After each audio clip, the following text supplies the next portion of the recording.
When the Xbox Game Pass was in its early stages, it was common to see most gamers have apprehension at the idea.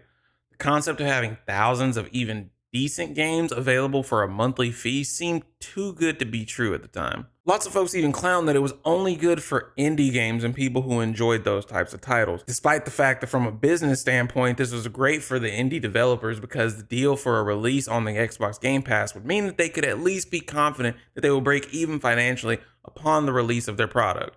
Now, Xbox Game Pass has officially become a powerhouse with more options such as Game Pass for PC, as well as Xbox Game Pass Ultimate, which gives you access on both your console and your computer, perks like free access to EA Play titles, and much more. Now, here's why 2023 will be the year that having faith in the Game Pass will all be worth it. In 2022, Game Pass was dropping heat that plenty of the broader gaming community was really rocking with. Titles like Plague's Tale Requiem or High on Life. Hell, TMNT Shredder's Revenge was the talk of the timeline at one point. Took everybody back to those old school arcade days mixed with the joy of online co-op adventures with your friends. Speaking of which, a couple of those games are among the ones that I didn't finish in 2022. If the video is out by now, you can catch the link in the description box below. Definitely check that out. I'm gonna talk about some games that I didn't finish last year and how I'm gonna go about getting through that backlog, you feel me? Now, those were just a few examples that were proof that you don't need to be a AAA title in order to be a banger, but this year, Game Pass is coming with quite a few more day one cops. Not only some AAA titles, but also new IPs that you can at least give a chance if you're subscribed to the Game Pass this year. Now be sure to stick around to the end of the video because I'm actually going to tell you a tip on how you can fully maximize the use of the Xbox Game Pass this year if you're a new user. It's actually super easy. Comment down below if like you already know or you figure it out, but don't give the answer away. Just say I know the answer before you actually watch the end of the video. And if you don't know the answer, don't cheat. Stick around and watch to the end of the video.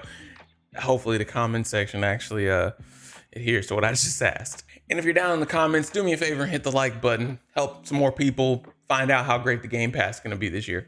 Really appreciate it. Now here we have a complete list of Xbox Game Pass releases for 2023 just so far, but let's start in January alone. First up, since the Xbox Showcase earlier in 2022, you got Persona 3 Portable and Persona 4 Golden.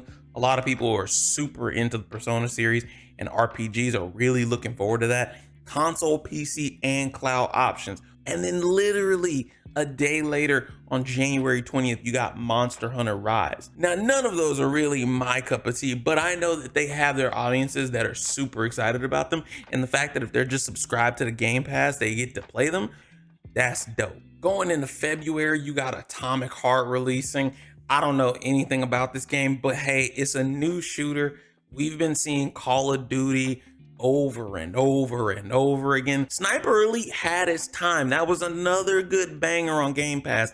A lot of people were playing Sniper Elite 4 especially, and I think 5 released on there too. So this is just something new, something to play, and I think that that's dope. It'll also be available for PS4 and PS5, but again, if you got, PC or Xbox and you got the Game Pass, well then, you already winning. Let's not forget Wolong Fallen Dynasty releasing on March the 3rd by Team Ninja. This is gonna go crazy because it's from the developers of Bloodborne and Nioh producers.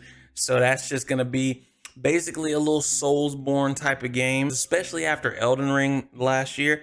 Not saying that this is gonna be on any type of level as Elden Ring, but again, you got the Soulsborne gameplay. It's gonna be kind of samurai, giving that Sekiro kind of vibes.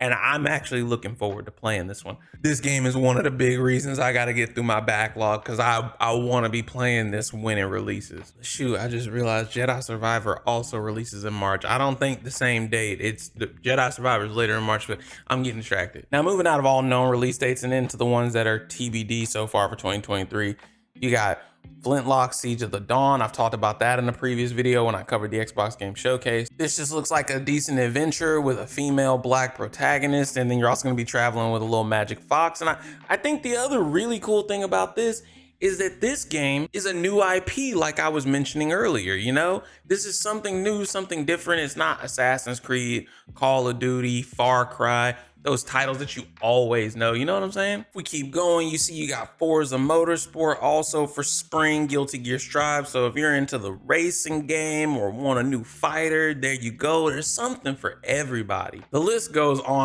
but I'm hoping this video is helping give you a good look at what awaits for Xbox and PC gamers from the Game Pass in 2023. And now for that little tip that I hinted at for new users of the Xbox Game Pass earlier in the video.